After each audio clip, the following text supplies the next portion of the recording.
আমি দেশ বিদেশে ঘুরে ঘুরে, আমি দেশ বিদেশে ঘুরে ঘুরে জয় বাংলার গান গাই। আমার নেত্রী শেখ হাসিনা তুলনা যার নাই।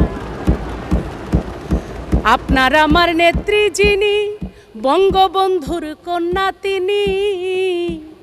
আপনার আমার নেত্রী যিনি, জাতির পিতার কন্যা তিনি। আমরা সবাই তারে চিনি, যার তুলনা নাই। আমার নেত্রী শেখ হাসিনা তুলনা যার নাই। এই বিশ্ব যারে করে গণ্য, আজকে তার কারণেই আমরা ধন্য। এমন একজন নেত্রীর জন্য, এমন একজন নেত্রীর জন্য আমি দোয়া চাই। আমার নেত্রী শেখ হাসিনা তুলনা যার নাই। আমার বিএনপির মাননীয় সংসদ সদস্যদেরকে বলবো যে আপনাদের নেত্রীর পরিচয়টা কি, বাবার নামটা কি বলেন তো? একটা লোকও জানবে না, আমার মনে হয় কেউ জানে না বাবার নাম কি, মায়ের নাম কি। কুড়ালের নাতি আমাদের দেশে বলে আর কি।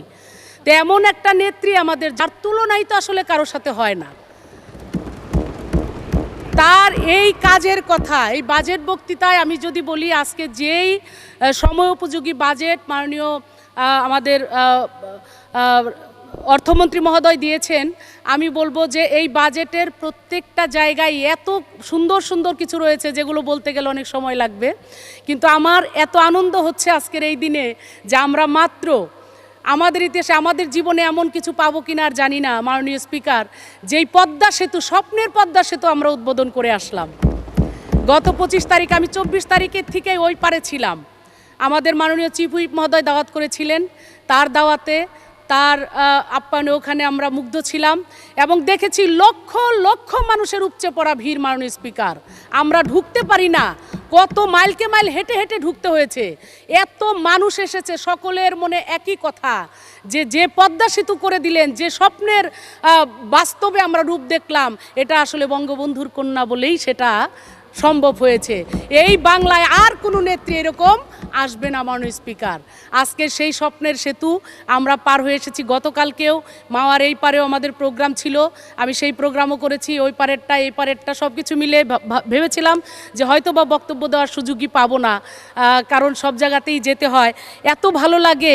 আমি তারপরেও বলবো যে আমরা যে থিম সংটা করেছি, আমাদের বাংলাদেশের বরেণ্য কণ্ঠশিল্পী, আমাদের শ্রদ্ধেয় সাবিনা আপা সহ আমাদের অনেক বড় বড় শিল্পীরা, এবং একটা জিনিস, যেই পদ্মা সেতু নিয়ে আমি সারা পৃথিবীতে দেখি নাই, অনেক বড় বড় স্থাপনা পৃথিবীতে হয়েছে, কিন্তু পদ্মা সেতু নিয়ে এত প্রশংসা, এত আলোচনা, এত গান এই পৃথিবীতে কোনো স্থাপনা নিয়ে হয় নাই। মাননীয় স্পিকার, যেটা বাংলাদেশে হয়েছে, এবং আমরা গেয়েছি, তুমি অবিচল দৃঢ় প্রতিজ্ঞ, তুমি ধূমকেতু, বঙ্গবন্ধু দিয়েছেন দেশ, তুমি দিলে মর্যাদা পদ্মা সেতু।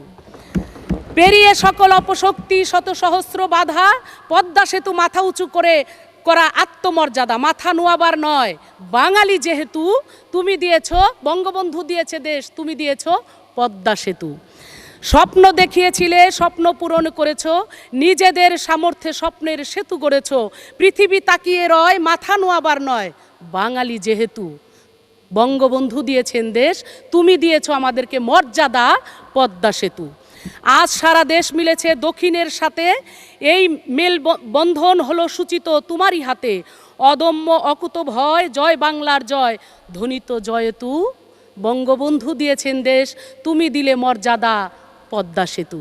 এটা আমাদের আত্মমর্যাদা। সারা বিশ্বের কাছে এই মাথা উঁচু করে দাঁড়ানোর নামই হচ্ছে, এটা শুধুমাত্র সেতু নয়, এটা আমাদের আত্মমর্যাদা, আত্ম অহংকার। মাননীয় স্পিকার, যেটা আমাদের বিএনপির সংসদ সদস্যরা বা অনেকেই আছেন সহ্য করতে পারছে না। আমাদের ওই যে সেক্রেটারি মহোদয় বলেছেন, সেতুমন্ত্রী বলেছেন, অন্তর জ্বালা, আহারে বুকটা ফাইটটা যায়। হ্যাঁ, আপনাদের বুকটা ফাইটটা যায়, কারণ আমরা যখন উন্নয়ন করি, আমাদের বিরোধী দলীয় চিফ হুইপ এই কথাটা বলেছেন মনে হয় এখানে, যে যখনই সরকার উন্নয়ন করে তখনই বিএনপির বুকটা ফাইটটা যায়। তো আপনারাই ফাটাফাটি আর কতদিন করবেন? আসেন, আমাদের কাছে আসেন, এই সেতু দিয়ে পার হন, দেখেন কত ভালো লাগে। ওই সেতুতে যান একবার, দেখেন একবার কত ভালো লাগে। মানুষ কি বলে, মানুষ এখন মহিলারা, আমি মহিলাদের কাছে যে শুনি, মহিলারাও বলে যে মহিলারা শাড়ি গয়না পেলে খুব খুশি হয়, কিন্তু আমরা এবার বলেছি চাই না গয়না, চাই না রে শাড়ি, নৌকাতে ভোট না দিলে যামু বাপের বাড়ি। স্বামীকে, বন্ধুকে, পাশের আশেপাশে সবাইকে বলছে যে শেখ হাসিনা যে কাজ করছেন এই কাজের বিনিময়ে নৌকাতে যদি আগামীতে ভোট না দেন তাহলে শাড়ি গয়না চাই না, বাপের বাড়ি চলে যাব গুস্সা করে, দেখি কে রান্না বাড়া করে তোমাদেরকে খাওয়ায়। এই রকম কথা মহিলারাও বলেন। দারুণ খুশি হয়েছেন জননেত্রী শেখ হাসিনার উপরে এবং তার জন্য আল্লাহর কাছে দোয়া করেন, প্রাণ ভরে দোয়া করেন যে আল্লাহ যেন এমন একটি মানুষকে অনেক অনেক বছর বাঁচিয়ে রাখেন আমাদের মধ্যে, এই দেশের ভালো কাজ করবার জন্যে। সমস্ত ভালো কাজ শেখ হাসিনার দ্বারাই হয়, সমস্ত ভালো কাজ, উন্নয়নের কাজ শেখ হাসিনার মাথার থেকেই আসে। আর উনারা আসছে সারা জীবন ভরে ওটাকে মুছে ফেলার জন্য।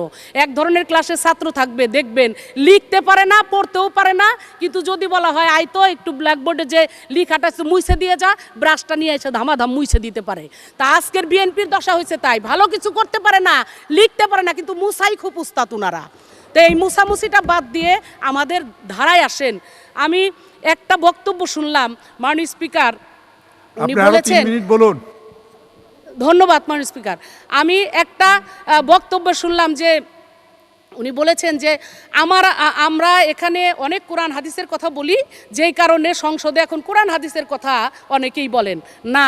2009 সাল থেকে সংসদে আছি, প্রত্যেকটা সময়ই মুখে বিসমিল্লাহ সেটা প্রকাশ করার দরকার নাই, ভিতরে বিসমিল্লাহ দিয়ে সর্বশক্তিমান আল্লাহকে স্মরণ করে আমরা বক্তব্য শুরু করি। বিশেষ করে আমি আমার কথা বলে একটা বক্তব্য খুঁজে পাবেন না যে এইগুলা বাদ দিয়ে আপনারা নতুন এগুলো শিখাচ্ছেন না, এগুলো আমাদের ভিতরে আছে, আমরা পড়ি।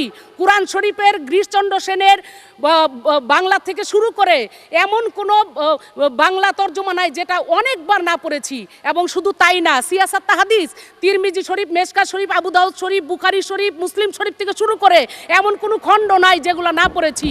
এগুলা প্রকাশ করার জিনিস না, এগুলা হলো আমল করার জিনিস, যেটা আমার নেত্রী শেখ হাসিনা আমল করেন। মাননীয় স্পিকার, আমার নেত্রী সকালবেলা উঠে ভোরে আজান শুনে অজু করে নামাজ পড়ে এদেশের তার কাজ শুরু করেন। আর আপনাদের নেত্রীরা কি করতেন এটা সারা বাংলার মানুষ জানে, কয়টায় ঘুম থেকে উঠতেন এটাও বাংলার মানুষ জানে। এই চাপাবাজি এখানে করেন না আপনারা, আপনাদের কাছে বিনীত অনুরোধ। তবে একটা জিনিস ভালো লাগছে, আমাদের গান বাজনার কথা বলে যে এই সংসদে গান হয়, কবিতা হয়, হবেই তো, এটা আমার সংস্কৃতি, এটা আমার কালচার, এটার বাইরে আমি না। আমার দেশের মানুষ নামাজ পড়ে, রোজা করে, হজ করে, আমি হজ করেছি, আমার মা বাবা সবাই হজ করে আসছে, আমার বাবা একজন বাউল ছিলেন, গানও করতেন, আমরা সবই করি। আমরা ধর্ম অন্ধ না, আমরা ধর্মভীরু, আমরা ধর্মের কাজ করি, কিন্তু অন্ধত্ব গ্রহণ করি নাই। তবে একটা জিনিস ভালো লাগছে, আমি সেটা বলতেই চাই। কয়েকদিন আগে আমি সিডনিতে, অস্ট্রেলিয়া সিডনি, মেলবোর্নে প্রোগ্রামে গিয়েছিলাম মাননীয় স্পিকার। সেই সিডনিতে প্রায় 15-16 হাজার দর্শক হয়েছে, বঙ্গবন্ধু পরিষদের আয়োজন ছিল, দারুণ প্রোগ্রাম হয়েছে। এবং মেলবোর্নে একটা প্রোগ্রাম করলাম, সেখানে একটা চ্যারিটি শো, সেখানে হঠাৎ দেখি আমার পাশে আমার পাংখা পাংখা গানের সাথে একটা মেয়ে নেচে বেড়াচ্ছে, বাঙালি একটা মেয়ে। আমি ওকে নাচ দেখে ভালো লাগলো, স্টেজ থেকে নামার পরে মেয়েটা আমার সাথে সেলফি তুলতে আসলো। আমি জিজ্ঞেস করলাম, দারুণ নেচেছো তো, তুমি শিখো এখানে? বলে হ্যাঁ। তো দুই কথা বলার পরে বলল যে আপনি আমাকে চিনবেন, আমার বাবা কিন্তু জাতীয় সংসদের আপনার কলিগ সংসদ সদস্য। আমি বললাম কি নাম? বলল হারুনুর রশিদ সাহেব। তো আমি বলবো মাননীয় স্পিকার, গান বাজনার এত দোষ, অত দোষ আপনার কাছে দোষ হতে পারে, নতুন প্রজন্মের কাছে না। অতএব তারা কিন্তু এই সংস্কৃতিকে ধারণ করে, লালন করে, পৃথিবীর যেখানেই যাক তারা কিন্তু ওই পাংখার সাথে নাচে, এটা আপনাকে আমি বললাম। অতএব দেখবেন কয়েকদিন আগে আমাদের কোকি স্টুডিওর আয়োজন ছিল আপনার আর্মি স্টেডিয়ামে, ইয়াং জেনারেশন ভর্তি ছিল, তিল পরিমাণ জায়গা ছিল না, ঝড় বৃষ্টি ফিরাইতে পারে নাই। আজকে আমাদের এই ডিজিটাল বাংলাদেশে সব কিছুই আছে, সব কিছুরই প্রয়োজন আছে।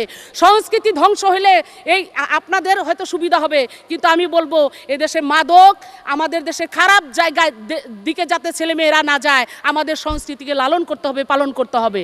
অতএব এটার বিরোধিতা আপনারা করেন না, এটার বিরোধিতা করলে আপনাদের সন্তানের কাছ থেকেই আপনারা ধিক্কার পাবেন, এটাই আপনাদেরকে মনে করায় দিতে চাই। আরেকটা গাবো? অবশ্যই গাবো, কি বলেন? আপনি বলেছেন গান শুনবেন আর আমি গান গাবো না, তা তো হইতেই পারে না।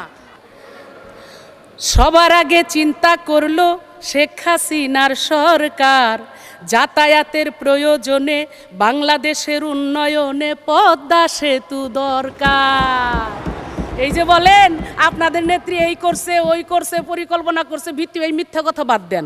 এই সত্য কথা হলো এইটা, সবার আগে চিন্তা করলো শেখ হাসিনার সরকার যাতায়াতের প্রয়োজনে বাংলাদেশের উন্নয়নে পদ্মা সেতু দরকার।